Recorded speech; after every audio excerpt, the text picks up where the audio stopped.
everyone to COABE's Meet the Author series featuring COABE Journal authors. My name is Regina Suit, and I'm COABE's President-elect and Public Policy Chair.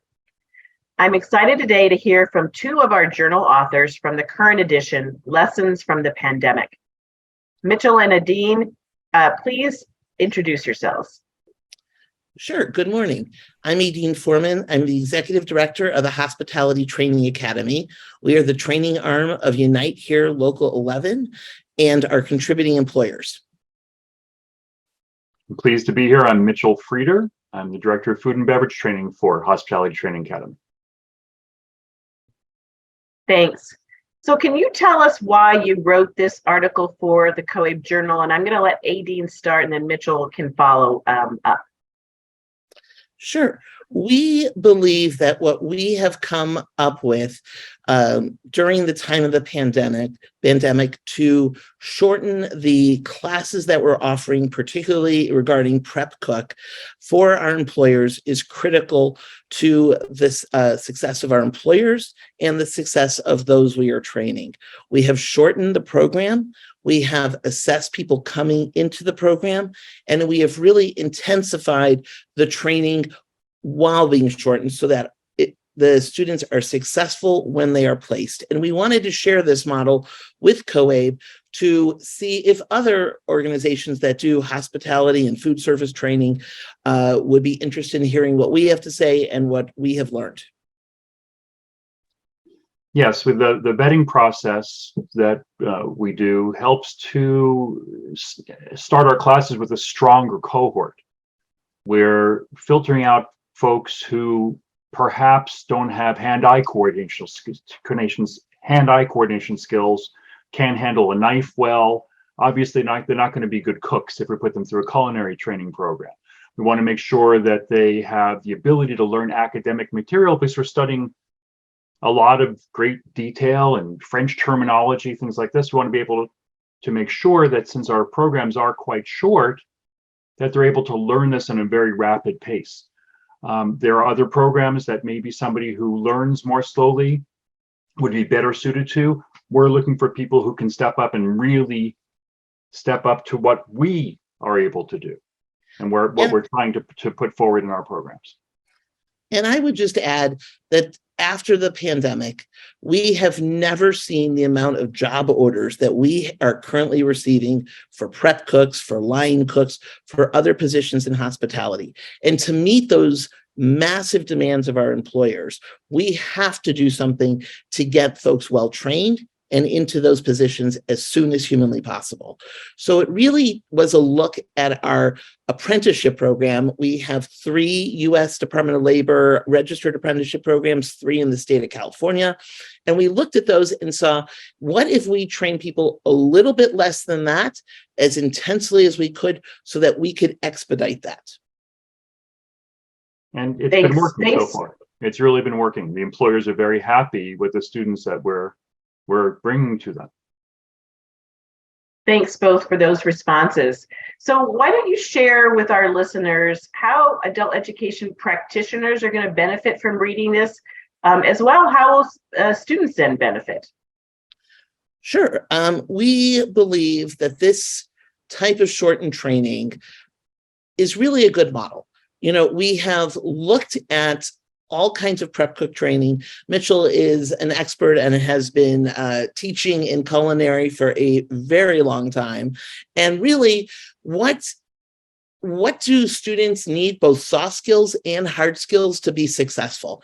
And what we've done is we've taken our culinary apprenticeship program, as I said, boil it down, and then share with our employers to make sure they agree with the training, that everything that's in the training is what the students need, so that it's really, in a way, a customized training for our contributing employers.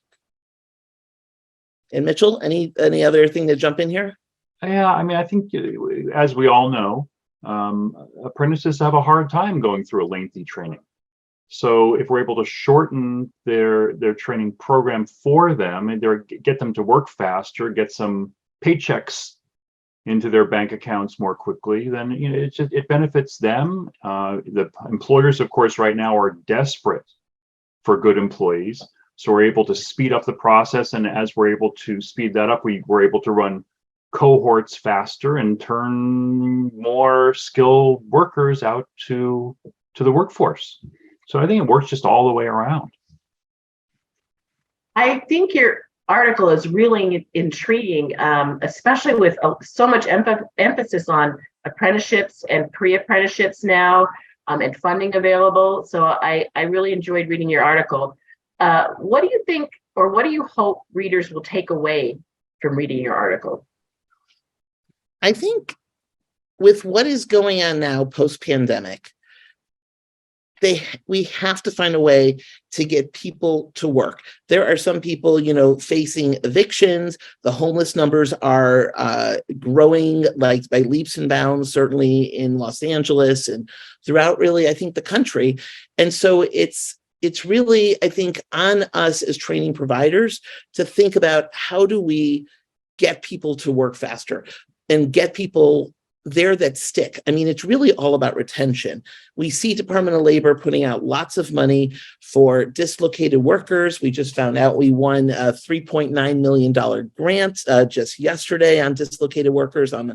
And so it really is finding those dislocated workers, but making sure they're job ready, right? That's the piece.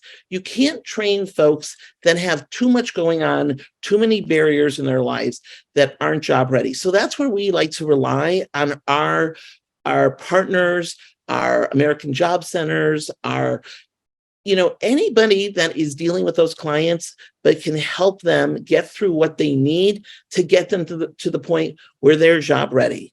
Our prep class that we're going to be offering in Arizona soon is 10 days. Our classes that we offer in LA are 18 days.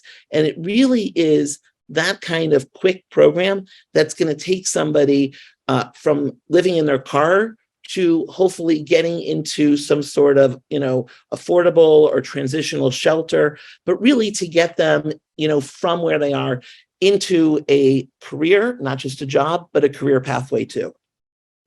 And to accelerate the program, we find it extraordinarily important to watch our metrics, to see where we've had successes, to be very, very nimble and make changes to the program quickly in response to what we're seeing on the ground. And I think a lot of programs out there are very slow moving, and they're not able to react quickly enough to make substantial changes quickly.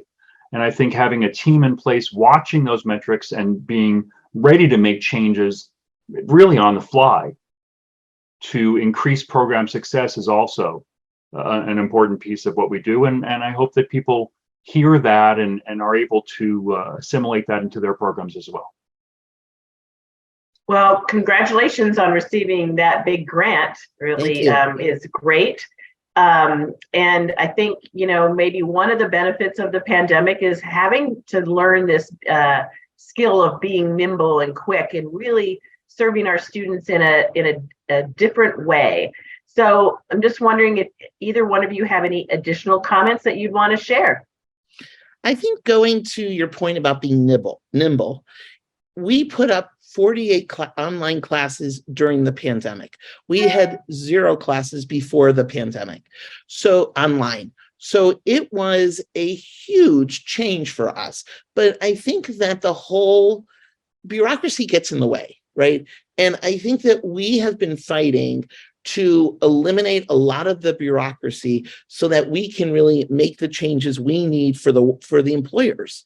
I mean, as a labor management partnership, not only do we have to satisfy the needs of the workers and the labor union, we also have to satisfy the needs of the employers.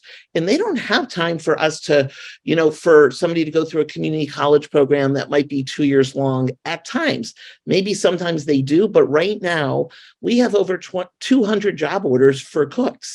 We got to move those people. We got to look at ways to get the funding and how we can be successful on it as soon as possible without all the bureaucratic hurdles that get in the way. And it's working with our government partners to just try and just give us a little flexibility and understanding to meet the needs of businesses throughout the country.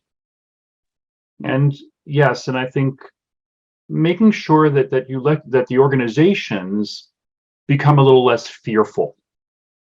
The fear within bureaucracies really holds a lot of organizations back. We find it frustrating sometimes working with organizations that function that way. And if they would just let go of that fear and just try stuff, try something.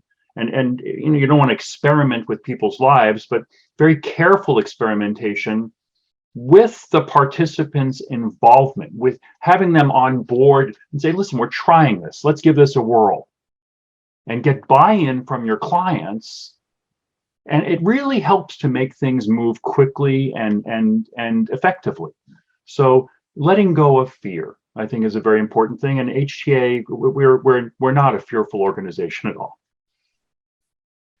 Wow. Well, thank you so much. I think that this article is really hopefully going to spur some of that innovation that you talked about. I want to really thank you both for writing for the COABE Journal and then sharing your perspectives with us today. You can find more information about the journal, including this issue, as well as past ones at coabe.org, as well as watching Meet the Author interviews, just like this one, on the COABE HQ YouTube channel. Thanks so much for listening.